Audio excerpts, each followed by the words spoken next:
Russell Westbrook has his best game as a Laker as they beat the San Antonio Spurs in overtime. Jokic leads the game with a knee injury as the Nuggets fall to the Utah Jazz. And then real or fake?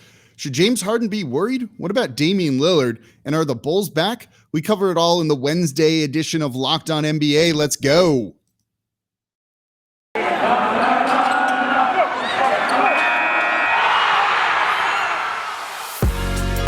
You are Locked On NBA, your daily NBA podcast. Part of the Locked On Podcast Network, your team every day. Welcome to the Wednesday edition of Locked On NBA, the daily podcast covering everything you want to know about the association, part of the Locked On Podcast Network. On Wednesdays, I'm your usual co-host, Jake Madison, at Nikola Jake on Twitter, and the host of the Locked On Pelicans podcast. And I'm John Karalis, at Reds Army John _John on Twitter. Forget my own Twitter handle. And the host of the Locked On Celtics podcast. Thank you all for making Locked On NBA your first listen every single day. We are free and available 5 days a week for you all, breaking down everything you want to know about this league. And look, it was a fun night of action Tuesday night in the NBA, and we're going to cover it all. The Lakers get a big win. The Denver Nuggets fall to the Jazz. The Knicks beat the 76ers. We're going to cover it all. Plus, we're going to have some fun in the third segment of Real or Fake. But let's jump right into the games. We watched them all. You didn't. That's why we call this the Too Long Didn't Watch. And we're going to start with the Lakers winning in overtime over the San Antonio Spurs, 125-121. It almost annoys me, John, that I find the Lakers a really interesting team because they don't need more reasons to be interesting. They're the Lakers. They're always kind of interesting, but Russell Westbrook going off and having his best game as a Laker, right? 33 points, 10 rebounds, 8 assists on the night. This game where he does that, Anthony Davis goes for 35 and 17. There's no LeBron James who's sitting out after kind of banging up his ankle in the other game. This shouldn't have been that close. And as good as Russell Westbrook was in this one, some weird lineups with him and Rondo are the reason this was closer than it should have been, I think. Yeah.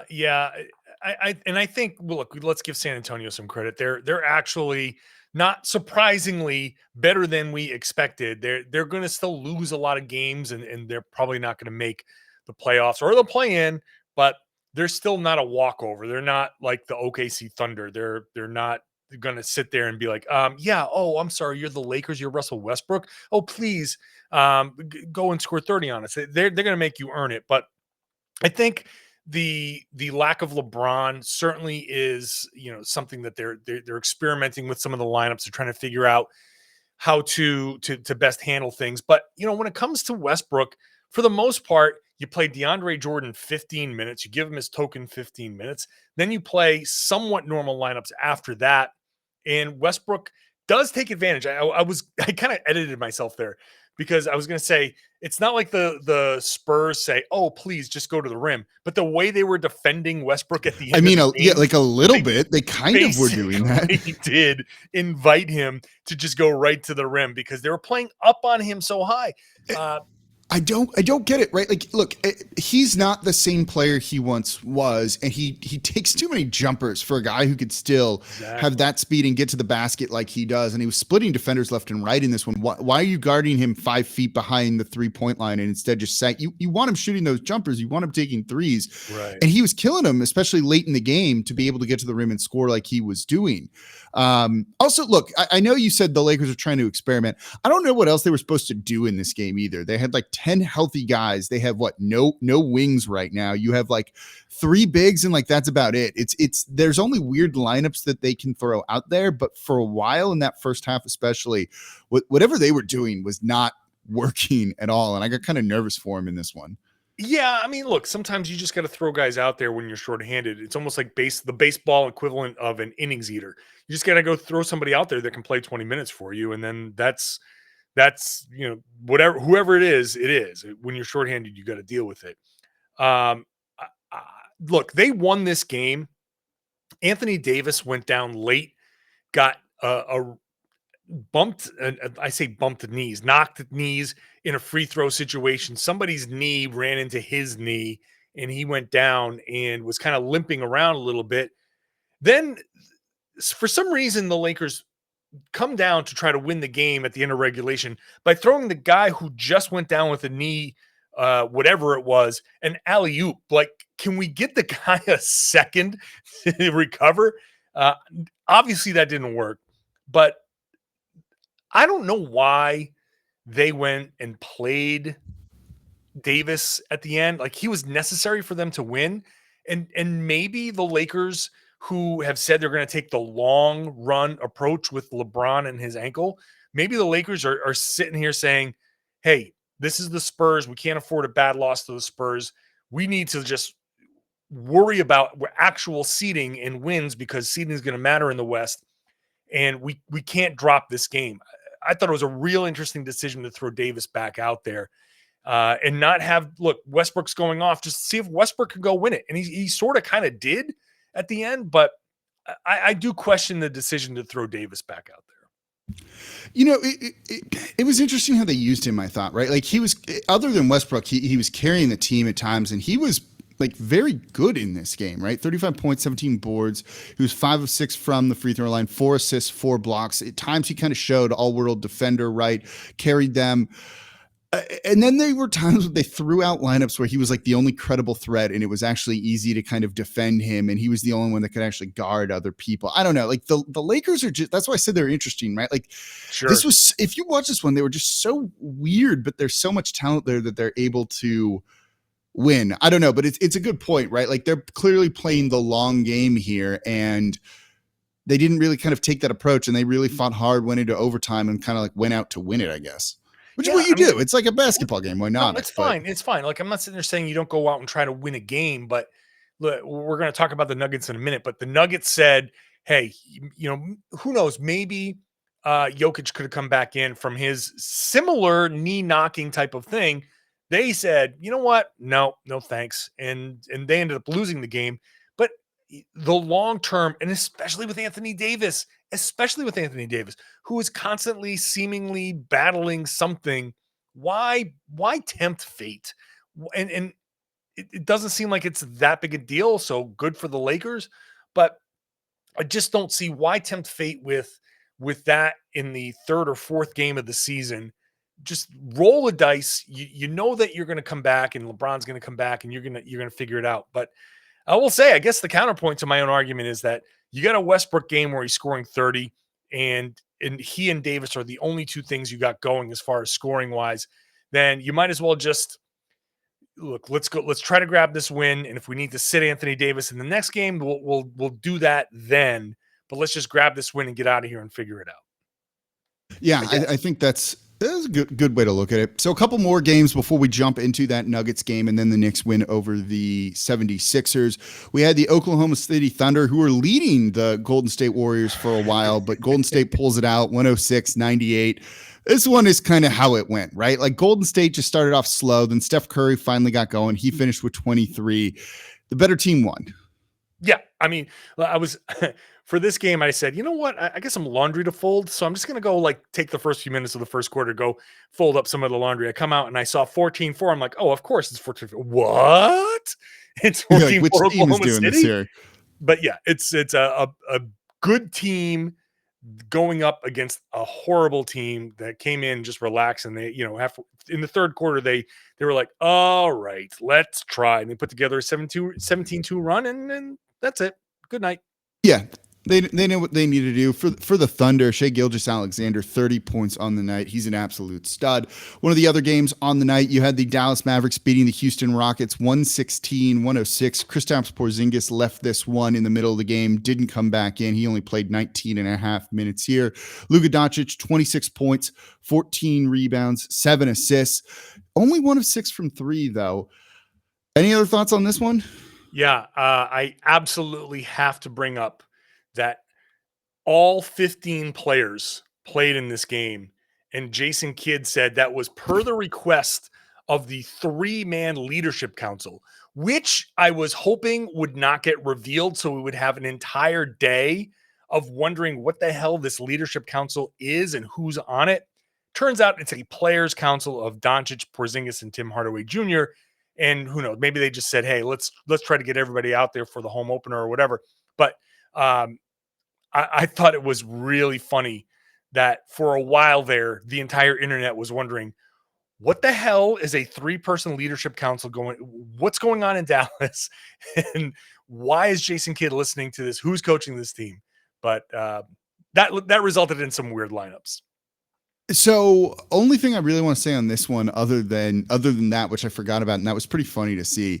Reggie Bullock off the bench, 16 points. Yes. This comes a couple of days after our own Nick Angstad questioned Jason Kidd about this, and Jason Kidd was like, "Well, should I be playing him more?" And it clearly, Jason Kidd, you should. So I think this makes Nick Angstad an honorary coach of the Dallas Mavericks. So coming up next, we're going to get into the Denver Nuggets loss to the Utah Jazz and the Knicks win over the Philadelphia 76ers in the Wednesday episode of Locked On NBA.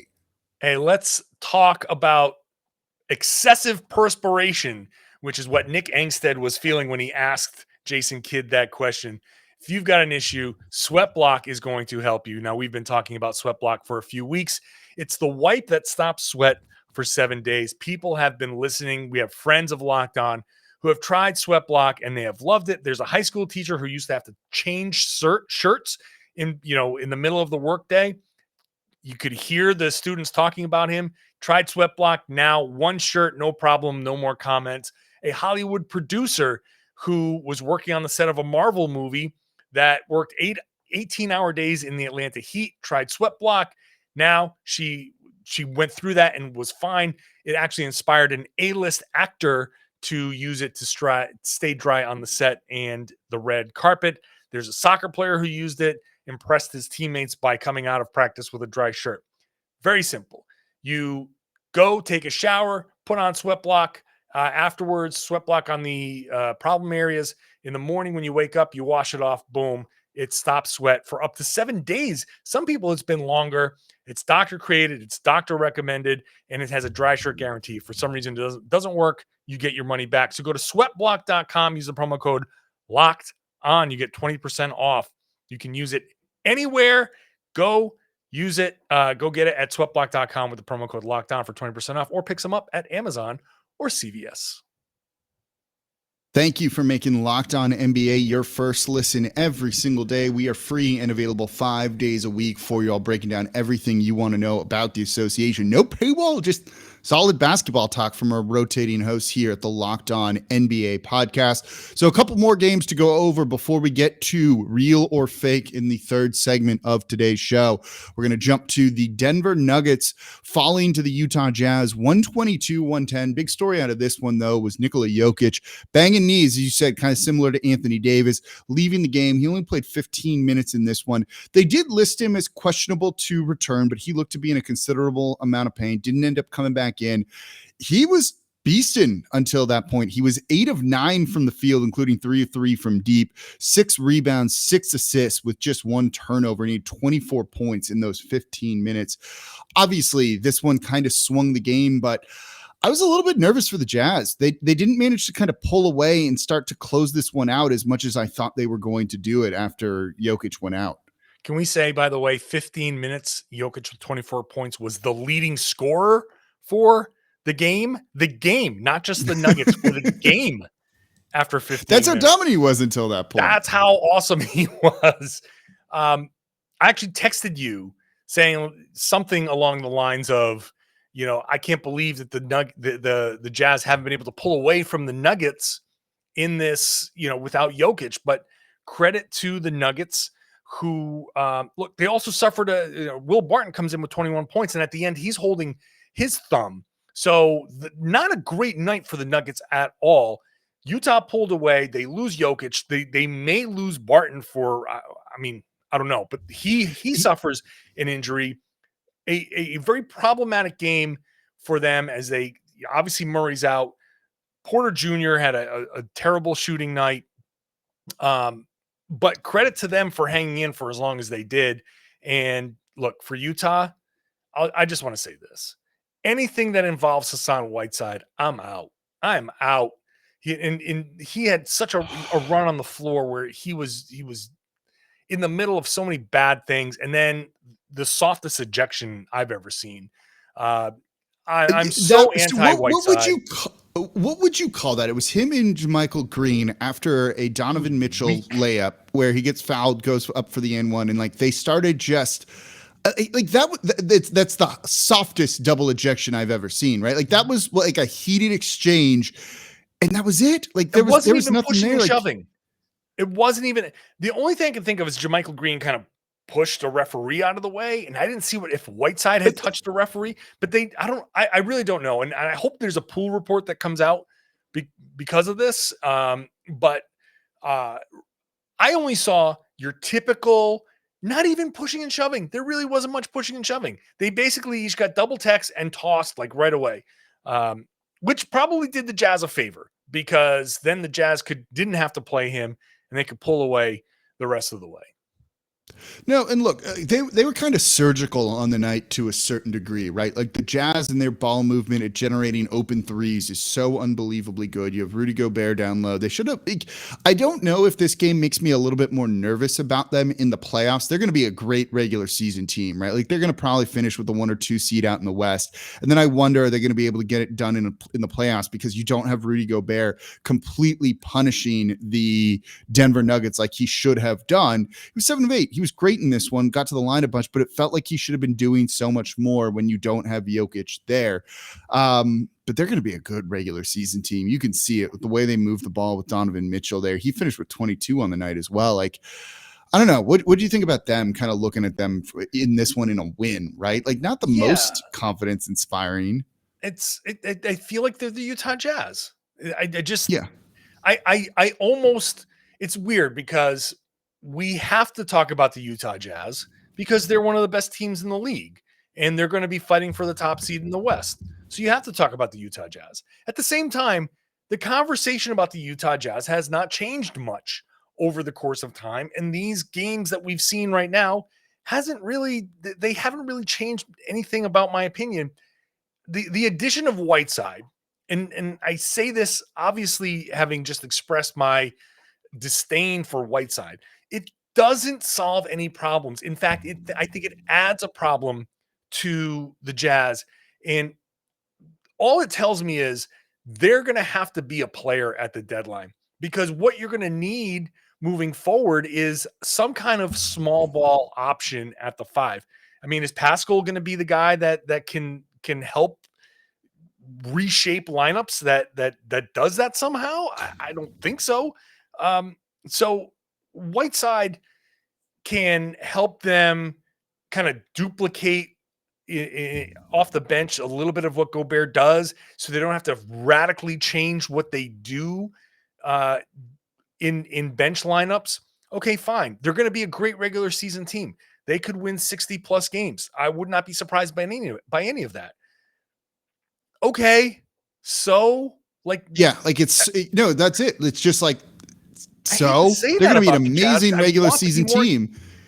Yeah, I'm with you. It feels like they're still missing that one thing. And despite the win, they make me, I don't know, a little bit nervous when it comes to the playoffs, but it's also like way early in the season. So I don't want to jump to conclusions too much. But a team I might be willing to jump to conclusions on might be the Philadelphia 76ers, who, despite making this close at the end, got kind of worked by the New York Knicks, 112-99. The Knicks jumped out and were winning by 20 at halftime. The biggest lead for them at this one, 27 points. This one, I look at the 76ers and man, they're not fun to watch. You had Joel Embiid be off, no Ben Simmons. They're a little bit banged up, and like their offense freaking sucks, man. Like they work way too hard to generate not amazing looks if Embiid isn't playing at an MVP level, and he wasn't in this one. He was just 2 of 7 on the night, 14 points. That's it. Like if he's not playing, that's not MVP numbers, obviously. If he's not doing that, like, they're missing something, and it's a shame because their defense can be really good. Like Tobias Harris, I thought did a pretty good job on Julius Randle in this game. They need to do something. Like 2 decent players might help them a whole lot, even if it's not Damian Lillard for Ben Simmons. Yeah, and I know we're going to talk about Dame in a few minutes, but they need something. And look, Joel is dealing with a knee injury. So he's going to try to gut through a knee thing, but that very similar to my Anthony Davis thoughts. You can't try to have Joel Embiid gut through too much, because when he does, he just exacerbates an issue, and it's something that just always lingers with him. You have to find a way to sit him down, get it right. But without Ben Simmons, then they are really out of options, because it used to be that, hey, we can sit Joel for a few games. We'll just build it around Ben Simmons. We'll play a different style and we'll play off of Ben Simmons, and we can kind of get through it. And Simmons could thrive a little bit without Joel on the floor, because he has like more space. Ben with shooters and that can kind of, he can thrive with that.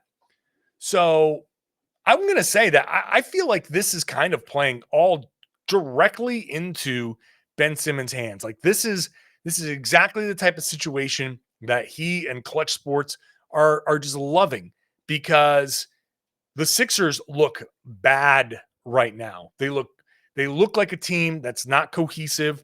And if Joel Embiid is not healthy, then they are toast. They are completely toast. And let me tell you something, these early losses, a loss to the Knicks is problematic because they're a division rival. These games mean something when it comes to tiebreakers. And if the Sixers are going to struggle for a while they figure all of this out, and while Joel is going through all of this stuff, then they're going to fall down the standings, and that's going to make for a very, very difficult matchup later on. And the last thing that they want is to fall so far that they end up having to fight to get out of the play-in tournament, because that means more stress on Embiid to win games, regular season games. And when the playoffs come around, he's just going to be so taxed that this is going to be a squandered season for the Sixers. And that means that a lot of eyes are going to be on Daryl Morey, be like, this game of chicken, you didn't do something fast enough, and look at what happened. Yeah, I agree with you on that. It definitely felt like Morey started to gain a lot of leverage when they were fighting Ben Simmons. They're not fighting Ben Simmons anymore. And now it seems like it's shifting back towards him, because, like, I don't know, man. I don't want to watch the Philadelphia 76ers play again. Like, that's how disappointed in them I was. It was just awful to watch. The Knicks, by the way, that's a pretty fun team. I'll be honest. Like, you had a kind of subpar game for Julius Randle, 16 points, 7 assists, 11 rebounds. Those numbers look good, but it was just 7 of 18 from the field.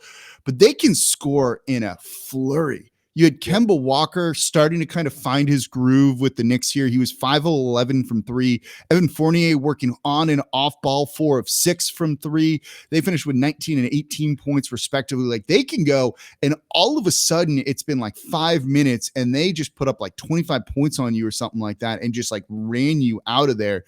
They're kind of fun to watch. And you're even looking at Tom Thibodeau running like different rotations than he normally does, where he's mixing in the bench guys with the starters a little bit more to keep the team balanced. Like, I don't know. I'm starting to buy into the Knicks even more so than last year to a certain degree. I mean, let's look at the bench here. Taj Gibson plus 13, Derrick Rose plus 10, Quickly plus 13, Burks plus 11. That's where the game was won. But obviously, from a Celtics perspective, me having watched Kemba Walker for a couple of years in Boston and Fournier come over at the end of the last season, big time signings for the Knicks, 9 of 17 that from 3 for those two. That's a huge boost for them. That's why they're there. The Knicks had offensive issues last season. If this can be something that straightens out, I know Kemba had been struggling for a while, but this straightens out for a little bit, then the Knicks can be, there was always a question coming into the season. How close can the Knicks be to last year's Knicks? And the answer will be very close. In fact, possibly better. An off night from Julius Randle used to be a killer offensively. Yeah, killer for them. And here they go. Randle scores 16 points on 39% shooting, and they still put up 112. And that's a big difference for the Knicks. That's going to really help them out. Just side note, very happy for Kemba Walker.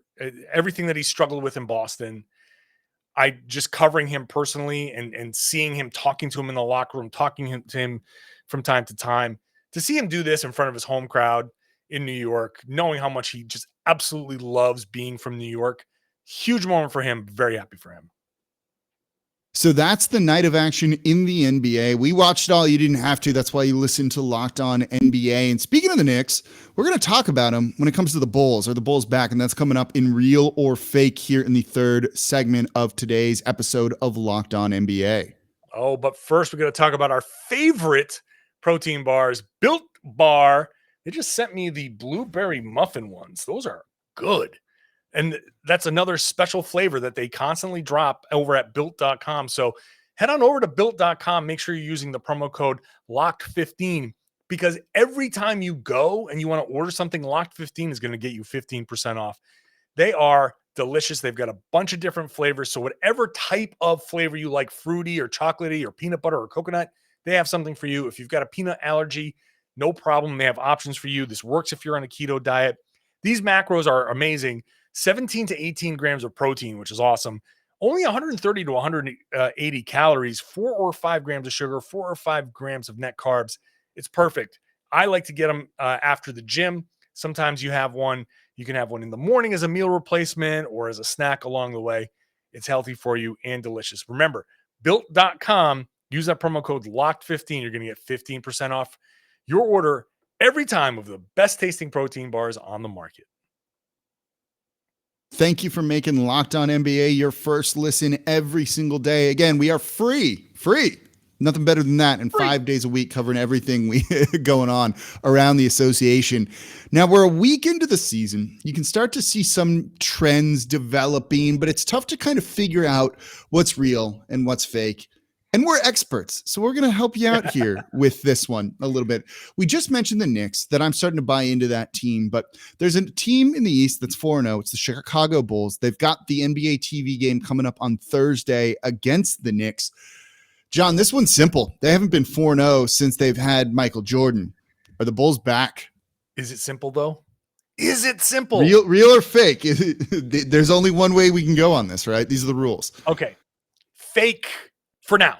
Fake for now, only because the wins are Detroit twice, the Pelicans, my apologies, and Toronto, which was a tight one.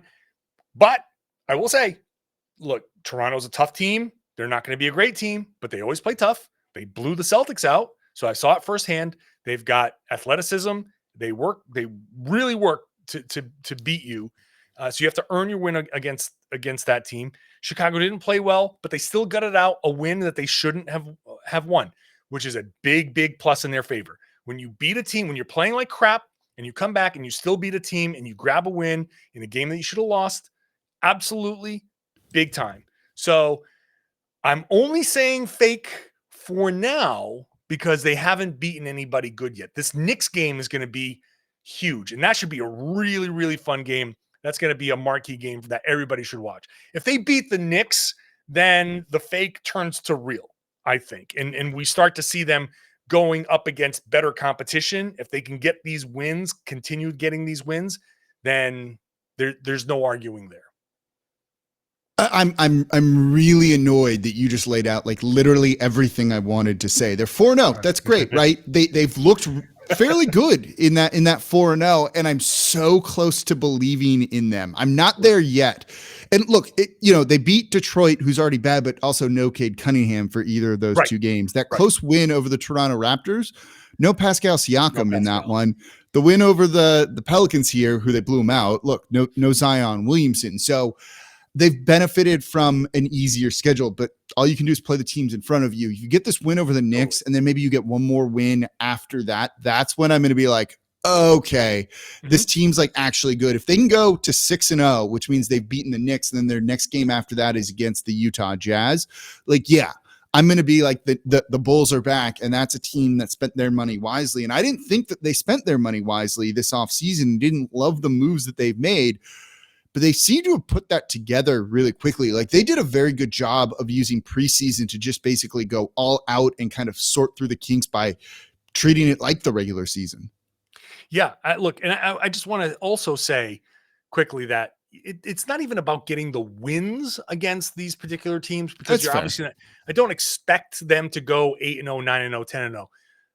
If they can go up against, say, Utah and hold their own and play tough, then that to me is real. If you face an elite team and you go toe to toe with an elite team and prove that you belong there, that's not quite as good as getting a win. But I'd rather see that than see them beat Utah on an off night where everybody was missing, let's say, because that still wouldn't tell me anything. So it's how they play in this next stretch that's going to be the most telling thing. Yeah, so we're both in agreement on that one, that they're fake for now, but it easily could switch to this team is very, very real coming up. What about fake or real for James Harden, who is really struggling this year? Is this something you think, like, is this the real Harden we're seeing, or are we going to get the one from last year? Or his struggles, which really stem a lot from the rule changes of not getting to the free throw line nearly as much, going to continue for much of the year? He's getting to the line just 3 times per game this season.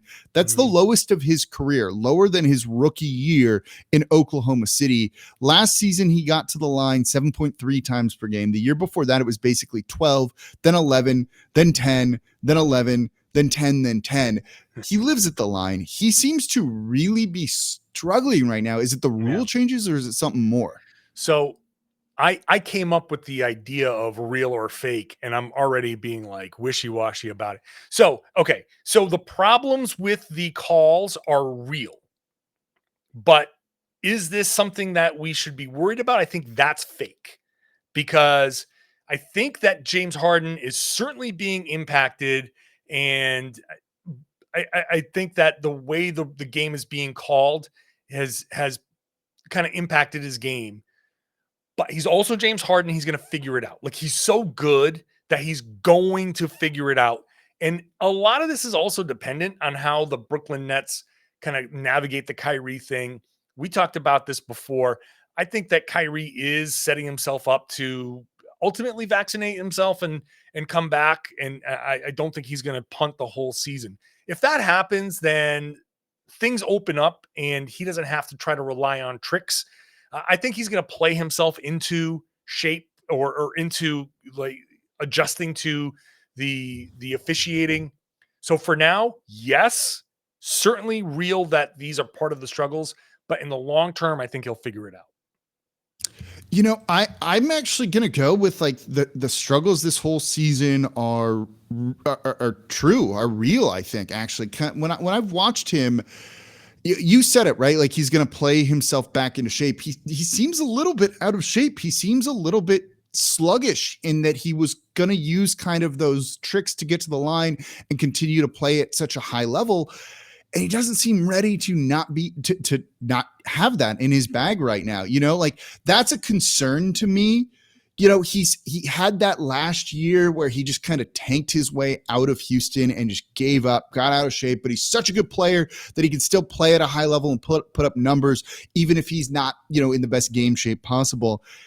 He can't do that anymore. And you know, maybe he'll play himself into shape this season, but when does that happen and how do you turn that corner? And I don't see that happening in the next couple of weeks, let's say. And that's where I see these struggles really continuing until he gets to that point. And because I don't know when that's going to be, yeah, I have concerns about him. Do you think that he came into this season going like, yeah, right. Like, yeah, okay. I'll believe it when I see it, when it comes to the officials not blowing the whistle? Maybe. I think that's a logical explanation for some of what's happened here, right? Like, he did not look prepared to be able to play without that, without being able to get to the line on all of that garbage that I'm happy isn't here anymore, frankly. But it really hit him hard. Mm-hmm. Mm-hmm.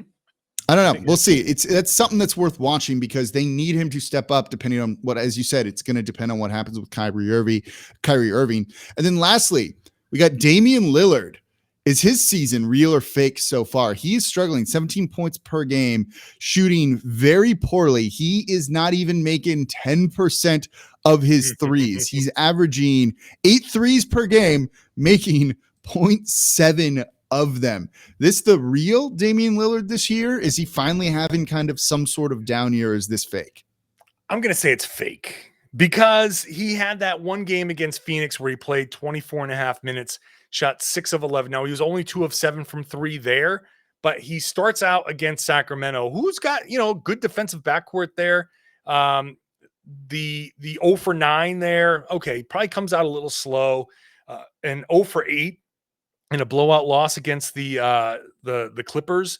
Okay, that certainly not great, but I think that was sandwiched around a performance that was better, and maybe he could have figured it out if he had to play longer. So it's Dame. I'm not putting any real stock in it. 3 games.